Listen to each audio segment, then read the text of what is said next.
합시다. 자, 먼저 이 파트는 아까 초반에도 얘기했지만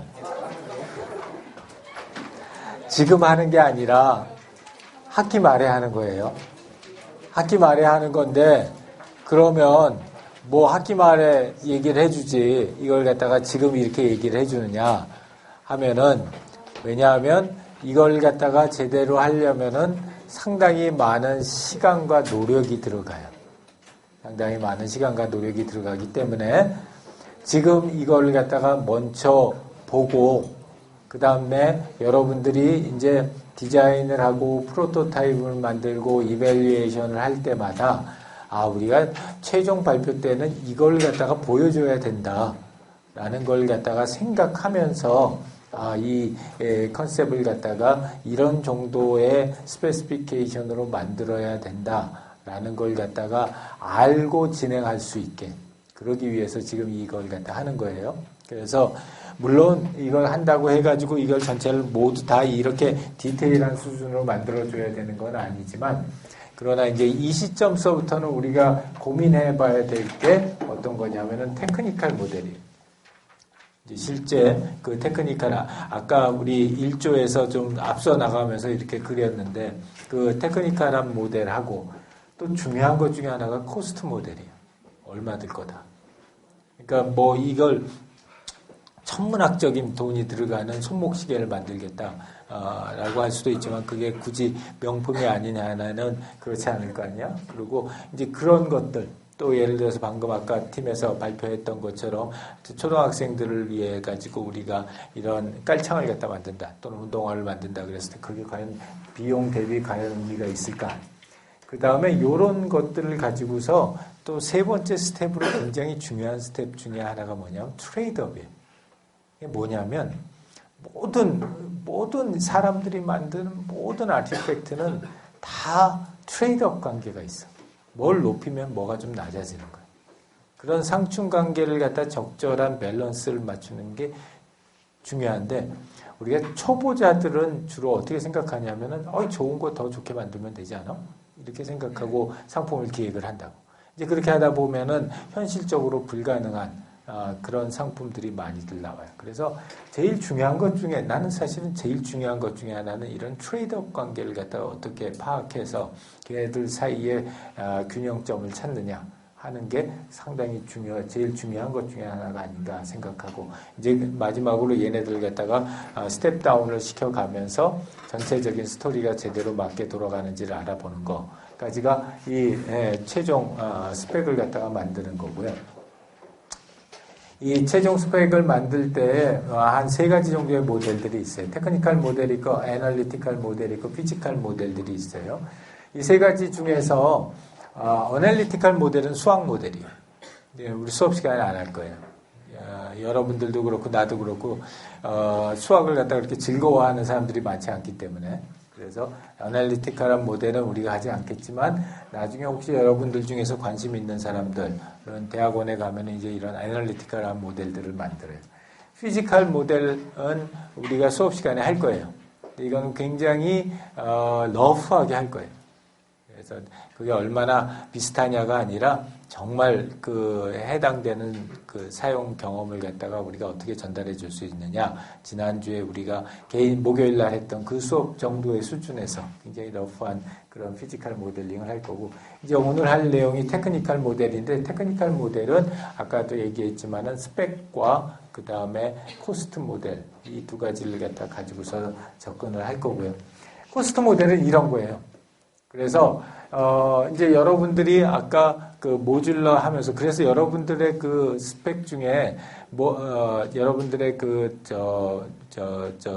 청크 중에 각각 개별 제품들의 그 비용들을 갖다 산수를 할 수 있는 데까지가 이 부분이 내려가줘야 돼요. 그래야지 CPU는 얼마짜리고 컴포넌트 배터리는 얼마짜리고 그 다음에 거기에 들어가는 예를 들어서 태양열 집전기다. 그럼 그 집전판 하나에 얼마고 이런 것들이 다 나와줘야 되거든. 그래서 지금 보게 되면 어떤 팀은 예를 들어서 2조 같은 두 번째 했던 우리 10조? 9조? 10조. 항상 헷갈려. 자, 10조 같은 경우에는 사실 두 번째 파트는 약간 SF틱했고, 그 앞에 파트가 이제 스펙을 갖다가 나름대로 상당히 정밀하게 잡으려고 노력을 했다고. 그래서 이제 그런 파트처럼 이런 그 컴포넌트들이 쭉 나열이 되고, 그 컴포넌트들이 몇 개나 필요한지가 나오고, 그 다음에 우리가 정확한 가격을 알 수 없으니까, 예, 그렇다고 해서 직접 내고를 하는 것도 아니니까.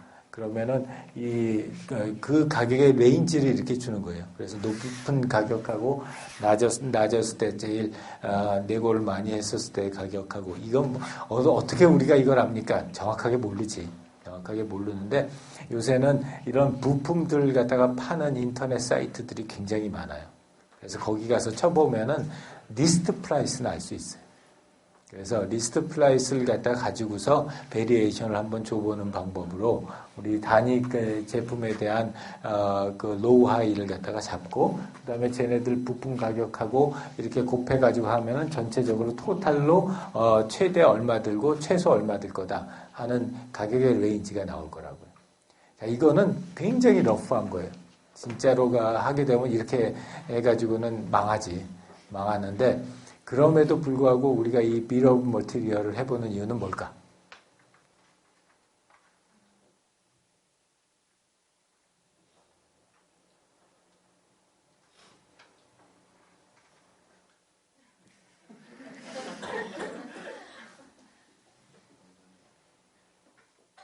연수. 완전 딱 정확한 단위까지는 몰라도 너무 비싸다 아니다 정도 객관적으로 판단할 수 있으니까 그런 경우에는 좀 다른 옵션을 찾아보자. 그렇지. 비록 우리가 단단히까지 알 수 있는 건 아니지만 그리고 그 정확한 액수를 갖다 하는 건 아니지만 과연 저게 피저블 하냐? 그리고 우리가 타겟으로 하고 있는 그 마켓에서 과연 저 정도의 프라이스를 갖다가 감당할 수 있느냐라는 걸 갖다 확인해 보기 위해서. 그리고 또 우리 지금 있는 게 현재 마켓에서 찾을 수 있는 부품뿐만이 아니라 3년에서 5년 사이에 마켓에 나올 것 같은 부품까지도 열어놨는데 그럼 그렇게 하면은 3년에서 5년 후에 제품의 가격은 어떻게 우리가 알아내지?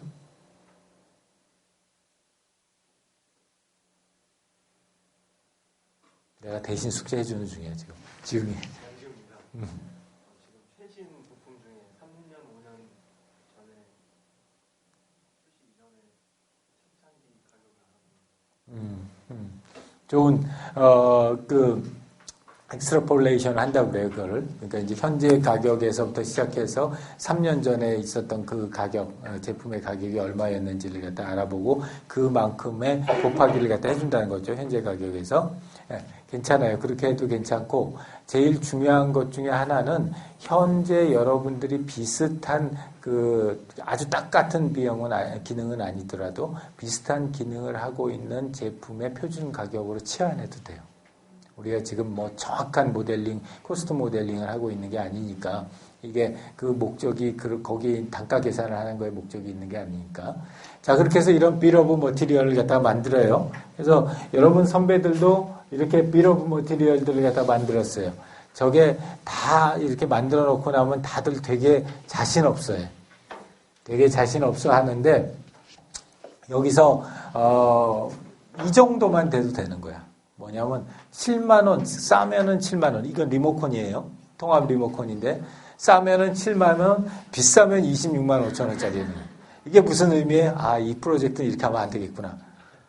컴포넌트 많이 내려야 되고 아니면 기능을 갖다가 굉장히 빵빵하게 만들어 가지고 뭔가 사람들이 미니멈 여기서 지금 미니멈으로 74,000원이라고 그랬으면은 이게 일반적으로 시장 가격으로 하면 적어도 10만 원은 되는 거예요.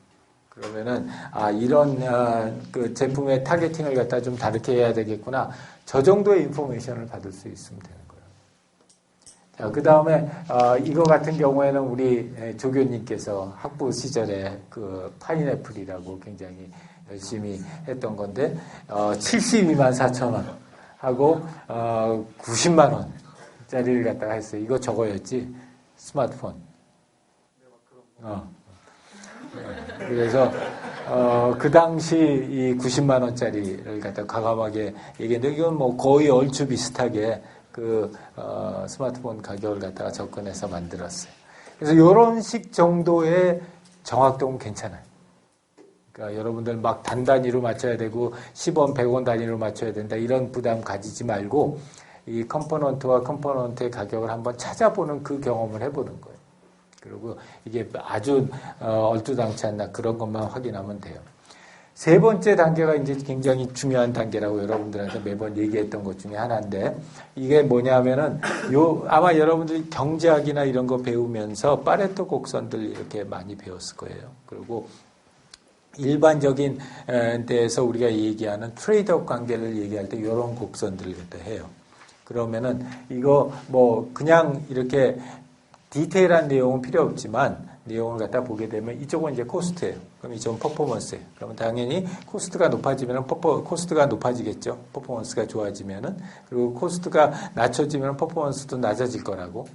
이런 그 트레이드업 관계가 있었을 때 과연 요점으로 가야 될 거냐, 요점으로 가야 될 거냐. 또 얼터너티브가 1, 2, 3이 있었을 때 우리가 1번 얼터너티브 갈 거냐, 2번, 3번 중에서 뭘 선택할 거냐. 무조건 제일 좋고 제일 비싼 걸 갖다가 하는 게 사람들한테 제일 잘 팔릴까? 그러진 않을 거란 말이에요. 여러분들이 가지고 있는 타겟에 따라서. 그래서 지금 여러분들이 저런 비ll of material을 만들고 나면은 그 다음에 고민해 봐야 되는 거는 내가 뭐를 줄여서, 뭐를 빼서 더 값싸고 저렴한 모델로 갈까? 아니면 뭐를 더 넣어서 그리고 거기에다가 더 빠른 뭔가를 탑재해서 예를 들어서 여러분들이 지금 낸 아이디어 중에 저런 코멘트들이 많을 거예요. 이제 여러분들 그 코멘트 달아난 거 보면 이거 꼭 필요할까?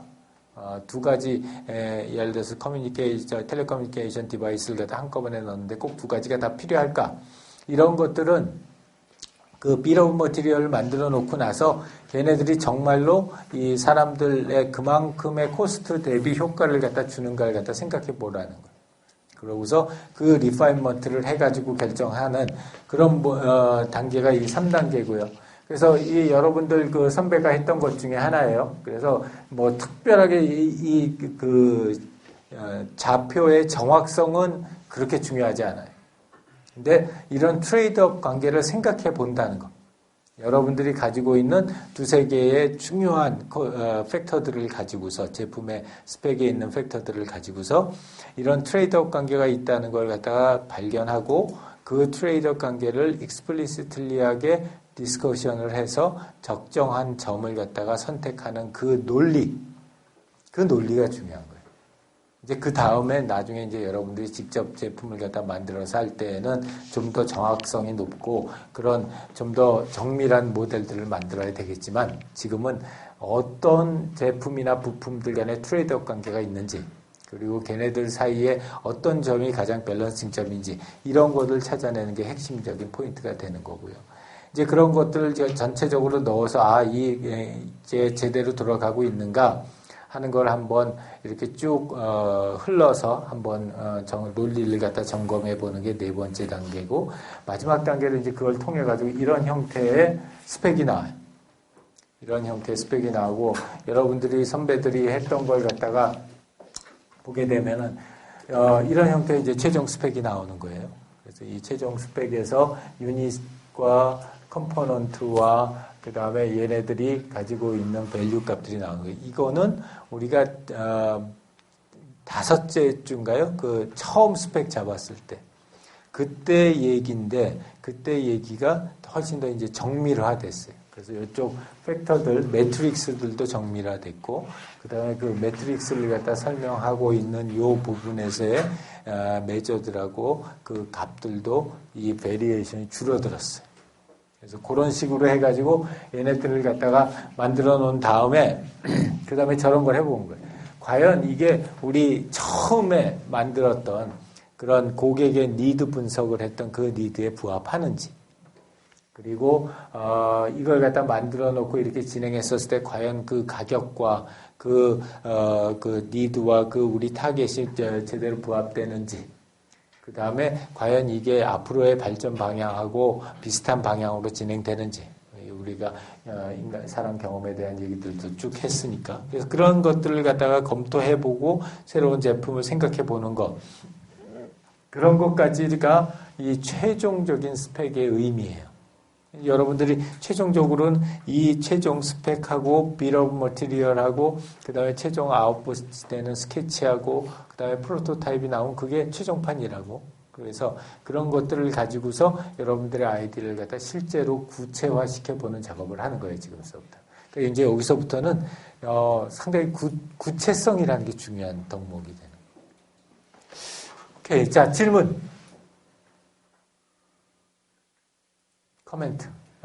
그 다음에. 스펙을 정할 때요, 저희가 우주 때 같은 경우는 술도 같은 경우는 부끄러운 일과 이런 거 했었잖아요. 그런 방향성의 매트릭스를 세우는 게 아직도 유효한지.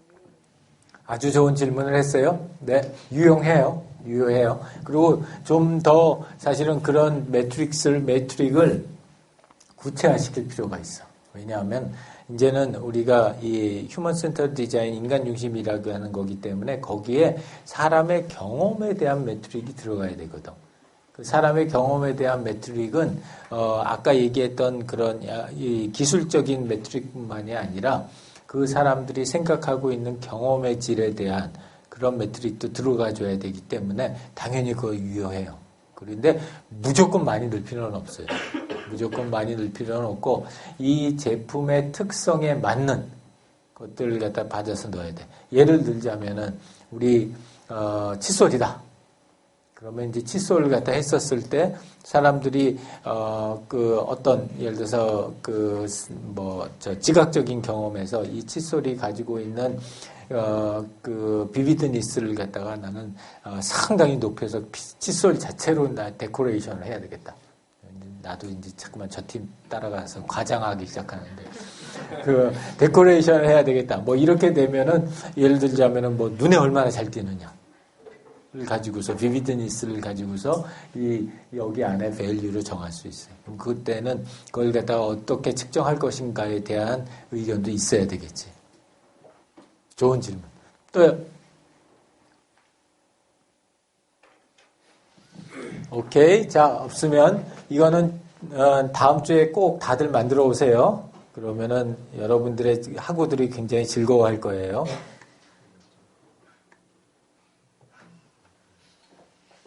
정말 만들어 올라. 최종 발표 때 만들어 오세요. 자, 그 다음에 이제 요번 주가 그 이제 UX 디자인인데 우리 이제 지난번에 좀 깨졌구나. 일정대로 그렇게 해가지고 12월 9일 날 화요일 날 4시부터 7시까지 최종 발표를 갖다 진행을 갖다 할 거고요. 이게 지난번 공지했던 일정하고 똑같아요. 똑같고 그때 평가 기준 참신성, 유용성, 실현 가능성, 구체성 지난번에도 얘기했지만 얘네들 사이에서 저게 있고 트레이드업 관계가 있다는 거 얘기를 했고요. 자, 그 다음에 이제 요런 요구사항 파악하고 신선한 컨셉 만들고 체계적인 선정을 해서 아키텍처 우리 지난 시간에 했고 그 다음에 이제 디자인과 프로토타입 이걸 갖다 만들어서 최종적으로 그 최종 스펙하고 빌 오브 머티리얼까지 나오면은 이걸 가지고서 전체 아이템들을 갖다 마무리를 갖다 하는 걸로 우리가 일정을 잡고 있어요. 우리 외부 심사위원 모실 건가 말 건가? 반대표. 반대표 추천을 안 받았어, 아직. 아무도 추천을 안 했어. 혹시 본인이 반대표 하고 싶거나 또는 이 사람이 반대표였으면 좋겠다 하는 사람 있으면 빨리 추천하세요. 빨리 추천해서, 우리 반대표가 여러분 각 팀장들하고 같이 해가지고 최종 발표에 이제 한 달도 채 안 남았으니까 최종 발표의 일정을 갖다가 행사 진행 방식이나 이런 것들 여러분들이 결정해가지고 준비해가지고 결정해서 진행할 테니까 어떻게 진행할 건지 결정하게 우리 목요일 날 수업 전까지 반대표 추천을 해주세요. 반대표 추천을 해주면 그 사람하고 그 다음에 각 팀의 팀장들끼리 다 모여가지고 이 수업의 최종 발표를 갖다가 어떤 수준으로 어떻게 하겠다 하는 안을 만들어서 나한테 한번 얘기해주고 다음 주에 한번 얘기해주고 그리고 진행할 수 있게. 자, 그럼 요번 주 우리 이 내용은 이제 상품 디자인과 관련된 내용이에요. 상품 디자인과 관련된 특히 이제 UX 디자인하고 관련된 내용이고 우리가 UX의 사용자 경험이라고 하는 거에 대해서 첫 번째 시간에 했어요. 첫 번째 시간에 하고 그 다음에 쭉 프로세스를 가져와서 이제 최종 컨셉을 갖다 선정하고 나서 이제 다시 한번 UX 디자인에 대한 이야기를 갖다 할 텐데 우리가 이제 일반적으로 디자인 그러면은 제일 많이 물어보는 것 중에 하나가 이런 거예요. 입시 미술을 했니? 입시 미술을 했니? 그럼 이제 그게 의미하는 건 뭐냐면은 얼마나 대상 능력이 있냐? 하는 걸 갖다가 이제 말하자면 드로잉 능력이 얼마나 되느냐? 그리고 이제 관련되는 디자인 관련 툴을 얼마나 잘 다룰 수 있느냐? 이러한 것들을 갖다가 주로 이야기를 해요. 그것 중요해요. 중요하고, 실제로 이제 제일 마지막으로 가서는 그것들이 끝에 파이널한 디테일을 갖다가 높이는데 중요한 역할들을 해요. 그래서 그게 중요하지 않다는 얘기는 아닌데, 우리가 일반적인 그 수준에서 우리 새로운 생품을 만들어내고 컨셉을 만들어내고 할 때에는 모든 사람이 다 디자인, 특히 입시 미술 디자인을 갖다가 할 필요는 없다고 생각해요. 팀에 한 명 있으면 돼. 없어도 돼요. 없는 사람도 이 대신 잇몸으로 하면 돼. 그래서 이 수업의 목표는 여러분들을 갖다가, 엄청난 이런 그래픽 디자이너나 프로덕트 디자이너로 만들려고 하는 거 아니에요. 그리고 아마 이 디자인 파트에 있는 사람들, 우리 수업에 생과대에서 온 친구들이 더, 정확하게 잘 파악을 하고 있겠지만, 뭐라 그럴까. 종래의 트래디셔널한 디자인 분야에 대한 니드랄까 그러니까 자기의 그걸 핵심 역량으로 가져가는 거에 대한 밸류가 최근 들어서 많이 어려워졌어요. 그래서 전국에 있는 제품 디자인 학과들이 굉장히 고전을 하고 있고 전국에 있는 그래픽 디자인, 시각 디자인 하는 쪽들이 요새 굉장히 어려움을 많이 겪고 있어요. 근데 우리 학교 생활디자인학과는 꼭 그렇지는 않은데 워낙 그쪽에 포커스한 프로그램이 아니어서 괜찮기는 한데 그러니까 이제 우리 학교 생활디자인과는 뭐라고 할까 상당히 성각자적인 역할을 한 거예요. 피지컬한 디자인이 조만간 이렇게 상당히 어려운 시기가 올 거다 하는 걸 갖다가 미리 알고 거기에 대처한 거니까. 근데 많은 사람들이 아직 우리 디자인 하면은 그런 아주 피지컬한 디자인의 중요성들을 갖다 너무 많이 강조하는 그런 경향이 없지 않아 있어요. 근데 이제 우리가 수업 시간에 인간 중심 디자인이라고 하는 걸 갖다 이야기했었을 때 가장 큰 them은 손끝에서 나오는 디자인이 아니라 나는 이제 그런 말로 얘기를 하는데 손끝에서 나오는 디자인이 아니라 마음에서 나오는 디자인을 해야 된다.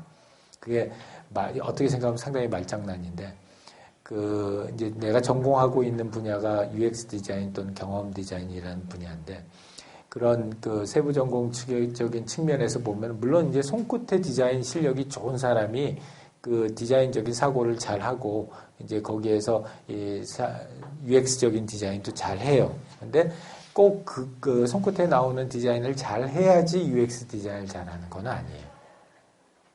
왜냐하면 이 UX 디자인 이건 내 이론이야. 그리고 좀 이따 책 나올 거야.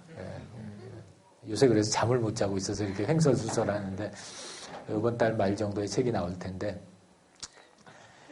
왜 웃어 상은이? 책장사 같아요. 그러니까. 근데 이제 거기서 내가 얘기하는 UX 디자인의 3가지 요소를 갖다가 난 항상 3으로 가. 그래 기억이 나. 뭘 해야 되는지가 기억이 나는데 3가지 요소로 첫 번째 드는 게 인문학적인 이해를 들어요. 인간에 대한 이해가 얼마나 제대로 됐느냐. 예, 이게 제일 중요하고 제일 먼저 돼야 될 인간 중심 디자인의 가장 중요한 요소다라고 생각을 하고, 두 번째는 그 구체적인 디자인 스킬이 필요하다고 봐요. 그게 없어서는 안 되는 거예요. 그래서 구체적인 디자인 스킬이 필요하고, 그 다음에 세 번째로 아마 이렇게 주장한 사람이 그렇게 많지는 않을 텐데, 내가 주장하는 세 번째 컴포넌트는 전략적 사고예요. 그러니까 어떻게 생각하면 이제 비즈니스적인 측면에서 이거를 어떻게 서스테이너블하게 또 불확실한 상황에서 이걸 어떻게 우리 고객들에게 지속적으로 제공할 수 있는 방법이 무엇일까를 찾는 전략적인 사고. 그 전략적인 사고가 나는 그 UX 디자인에 있어서는 이 손끝에서 나오는 그 스킬만큼이나 굉장히 중요하다고 생각을 해요. 그래서 전략적인 사고, 디자인 스킬, 그다음에 인간에 대한 이해, 이 세 가지가 UX 디자인이라고 하는 걸 갖다가 하는데 아마 가장 중요한 세 가지 요소가 아닐까 생각이 들어요. 나는 아직도 내가 지금까지 써본 핸드폰 중에서 제일 기억에 남고 뚜렷하게 이건 정말 내 거다, 내 핸드폰이다 하는 거 생각하는 거는 얘야. 아주 옛날 얘기지만 지금은 물론 아무도 안 쓰긴 하지만 써본 사람 있어요? 오, 너는 아버지가 쓰던 거 물려받았구나. 고등학생 때? 지금도 참 봐도 잘 만들었어. 아무도 다른 사람들은 나중에 인터넷 통해서 봐요. 스타텍이라는 거예요.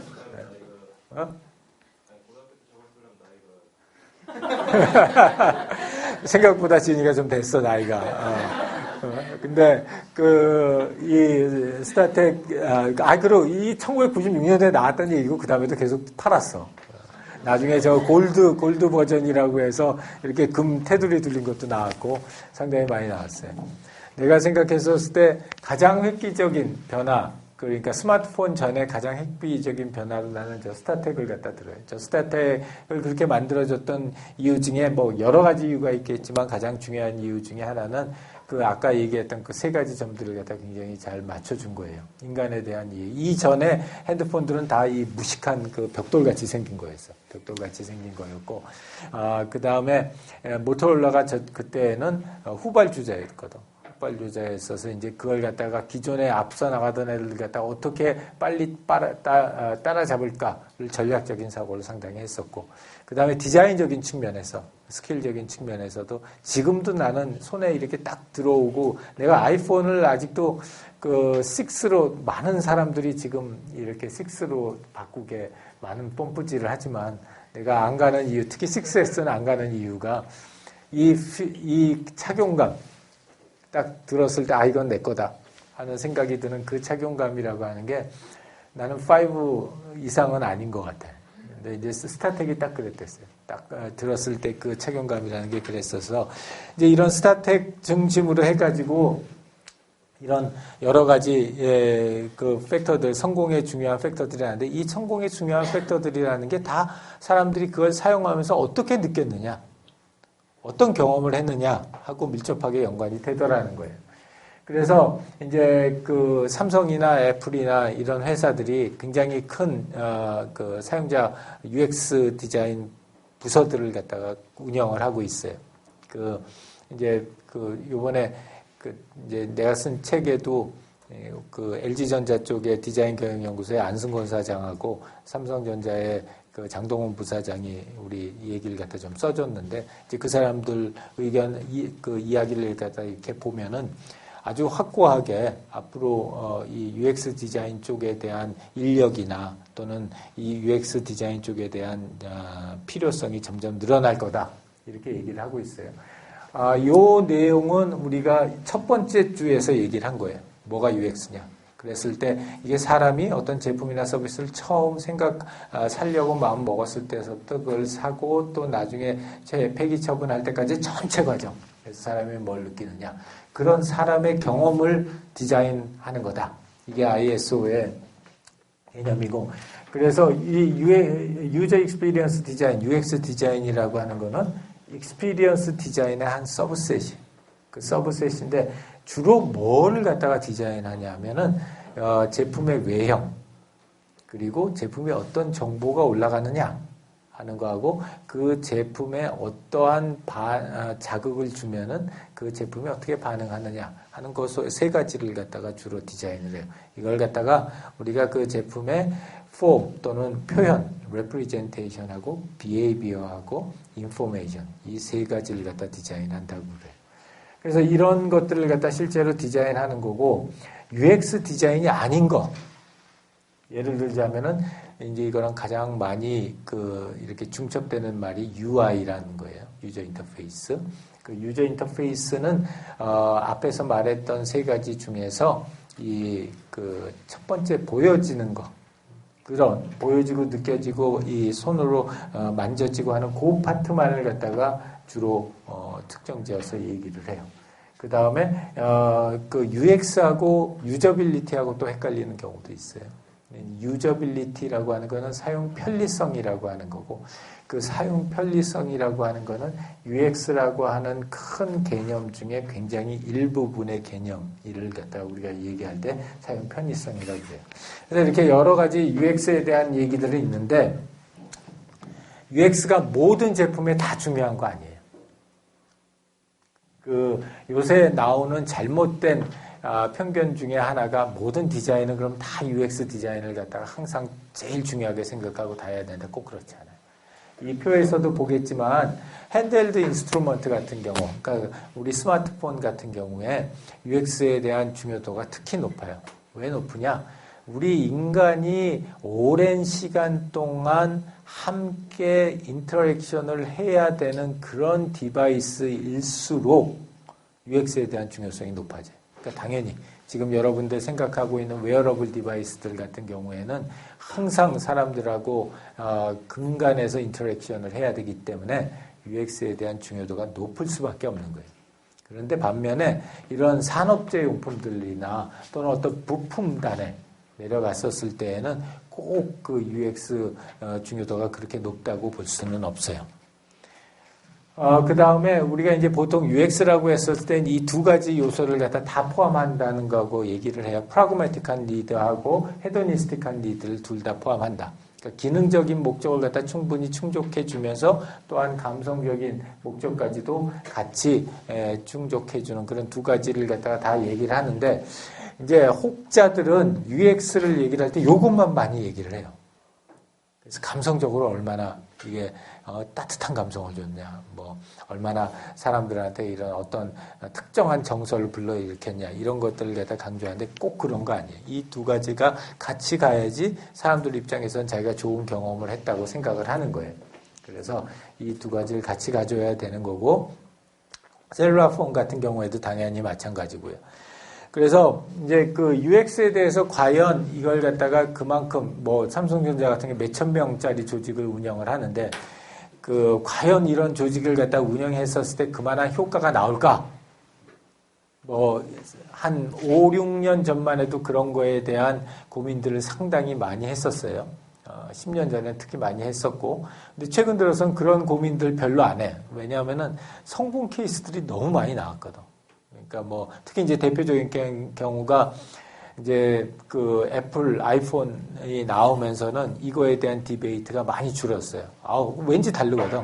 그러니까 이 UX 디자인이라고 하는 게 실제로 기업의 금전적인 측면에서도 상당히 큰 베네핏을 주는구나 라는 것들을 갖다 사람들이 충분히 인식하게 됐어요. 그리고 이제 특히 그 어떤 엠피리컬 스터디들에서 이렇게 보니까 실증적인 연구에서도 보니까 상당히 기업의 프라핏에 중요한 영향을 미치더라라는 걸 알 수 있었고 이제 그런 것들이 프라핏으로 정밀하게 되는 이런 숫자뿐만이 아니라 그 어떤 기업의 브랜드 아이덴티티나 코퍼레이트 아이덴티티나 이런 것들을 갖다 만드는 데에도 상당히 큰 역할을 미치더라. 하는 것들을 갖다가 발견을 해냈어요.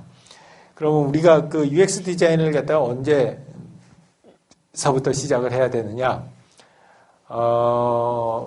여기 이제 크게 이렇게 양분화해서 테크놀로지 드리븐 프로덕트냐, 유저 드리븐 프로덕트냐 이렇게 나눴었는데 이제 이렇게 되게 되면은 너무 이제 무식하게 양분해서 딱 나누는 게 되지만은 일반적으로 아까도 얘기했지만 유저 드리븐 된 프로덕트다. 그러니까 사용자와의 인터액션이 아주 오랜 기간 지속되고 사용자가 어떤 이니시에이션을 하는 그런 프로덕트일수록 UX에 대한 고민들을 갖다가 전체 개발 과정 중에 앞에 부분에서 진행을 갖다 해줘야 된다는 거예요.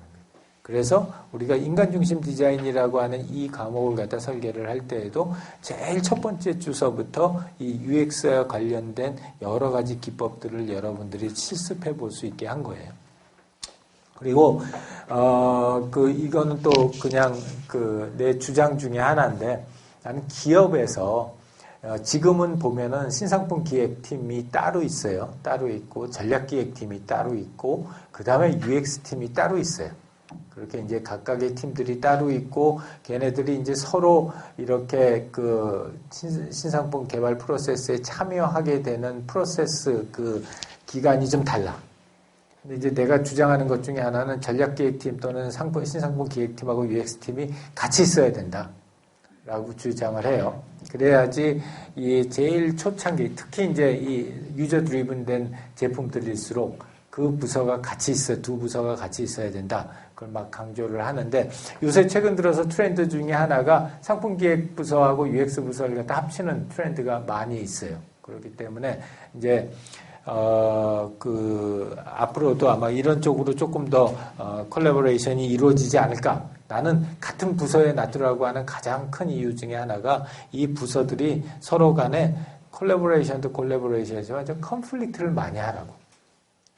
조직 내부에서 갈등을 많이 일으켜서 그거를 통해 가지고 정말로 필요한 디자인이 뭔지를 만들어내는 그런 프로세스가 필요하다. 이렇게 생각이 들어요. 그래서 전반적으로 유저 드리븐 된 제품일수록 제일 초반기에 처음 상품을 기획할 때서부터 이 디자인 프로세스가 들어와야 되고요. 우리 UX 디자인 프로세스는 뭐 여러 가지가 있는데 우리가 대부분을 다 했어요, 이미. 그래서 니드 파악하는 거 했고요. 그 다음에 이런 컨셉 브리프 만드는 것도 이미 했어요. 근데 이 시점에서 한 번 정도 여러분이 생각해 봤으면 좋겠는 거는 지금까지는 이제 우리가 컨셉이라고 하는 거를 주로 그림으로 이렇게 쭉 만들었다면은 그걸 갖다가 한번 제품의 광고처럼 만들어 보는 것도 재미있는 그런 프랙티스 중에 하나예요. 만약 이 제품이 실제로 상용화돼서 나왔다. 어떤 그림, 어떤 말로 이 제품을 선전할 거냐, 애드버타이징 할 거냐. 이것도 아까 얘기했던 UX 디자인이 전략적인 사고를 해야 된다라는 거하고 연결되는 부분이어서 이런 버벌한 컨셉츄얼라이제이션.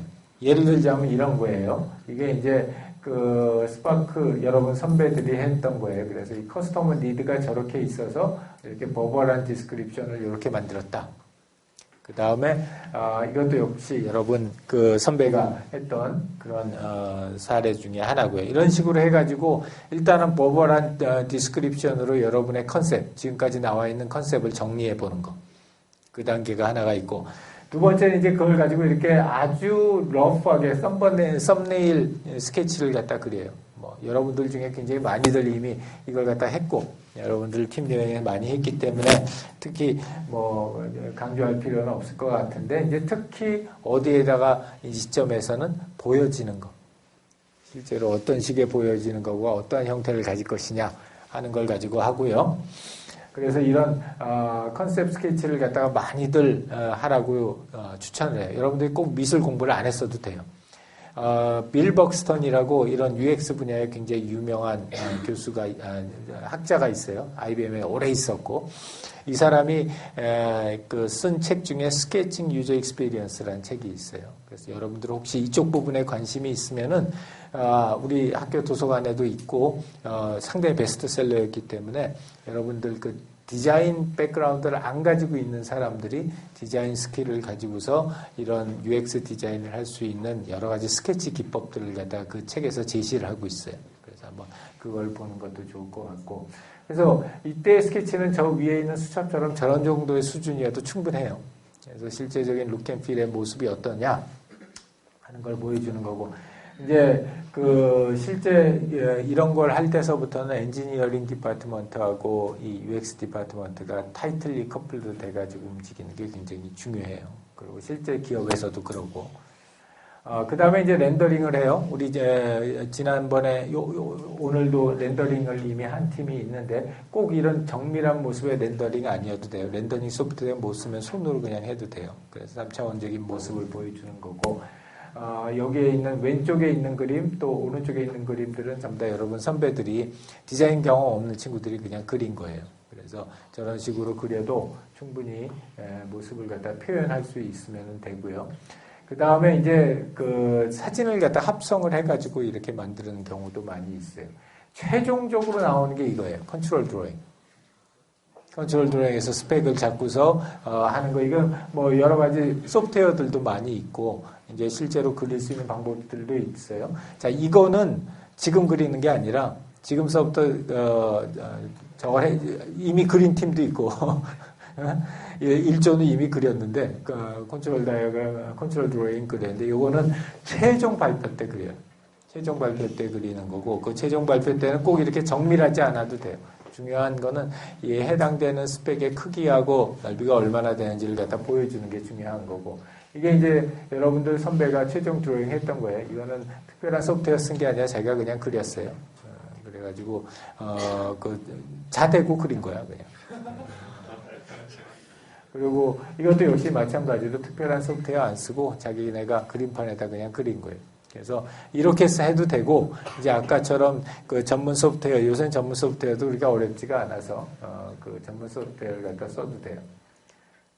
그래서 그 다음에 하는 게 이제 스토리보드를 만들어요. 걔네들 가지고 스토리보드를 만들어서 실제로 이렇게 사용한다라는 스토리보드를 만드는 거고 이런 거 같은 게 이제 스토리보드에 보통 이 만화처럼 뭐 4컷도 만들고 8컷도 만들고 16컷도 만들고 해서 실제로 그 제품을 갖다가 어떻게 사용하는지에 대한 전체적인 프로세스를 보여주는 거예요. 이미 여러분들 팀 중에서 여러 팀들이 스토리보드를 이미 그렸어요. 우리 치과팀도 그렸고 그래서 이 스토리보드도 이런 측면에서 이제 디자인을 하는 거고 제일 마지막으로는 이걸 실제로 이제 워킹하는 비디오를 찍어가지고 프로토타입을 보여주기도 해요. 이건 안 해요.